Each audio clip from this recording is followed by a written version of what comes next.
You recognize that this football team has Amon-Ra St. Brown, who's making $30 million. You have Jameson Williams, who, if he has a decent season this year as the team's number 2, he's going to start to potentially look to command a long-term extension, whether it be with the Lions or a different football team. So Dan Campbell said that the team is looking to get younger behind Tim Patrick. You realize Allen Robinson's career coming to a close. Donovan Peoples-Jones didn't work out. So you have the news that Matthew Golden, the top Texas wideout, was in town to visit with the Lions for a pre-draft visit. So it's real intriguing, real interesting because of where he fits in with his size. You realize that, okay, Khalif Raymond is a player that maybe potentially is at the spot that he would potentially covet. So I'm curious, what's your reaction to hearing that Matthew Golden? I think it took some people a little bit by surprise to hear that he came to town and visited with the Lions. Yeah, this is exciting. Matthew Golden, one of the top collegiate wide receivers, pretty much the consensus number 2 at this point behind Ted McMillan out of Arizona in terms of prospects in this year's draft at the position. And I think that when you look at the potential fit between Golden and the Lions, there's a lot to like.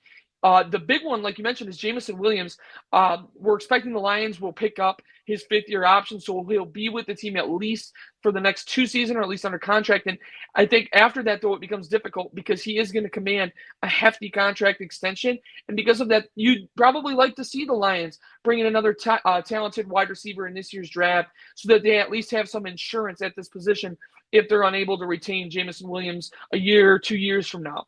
So Golden would be an ideal fit. He's got great speed. He's an excellent route runner. He doesn't have that dynamic size that when you look at the Lions, that's kind of the area of need, is a big X receiver with a big old sturdy frame and a large catch radius. But Golden is a savvy route runner. He's very fast, as evidenced by his 4.29 40 at the combine, and he's got really good hands. So I think that there's an avenue for him to be productive in a scheme like the Lions right away. And this is a name that I'm going to be keeping an eye on here when we get rolling with the draft.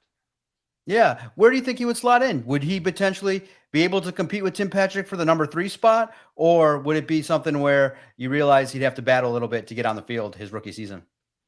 Well, I think he'd be a different type of wide receiver 3 just because Patrick does have that size, that big frame, and he's more of a prototypical X receiver. But Golden is a burner, and when the ball is in his hands, he can do big things. So I do think there would be a way for him to get out on the field. Like I said, it wouldn't look the same as a player like Tim Patrick, but he'd kind of redefine that wide receiver 3 role just because his skill set is a little bit different than Tim Patrick's. But I certainly think he's more than capable of going out there and playing right away.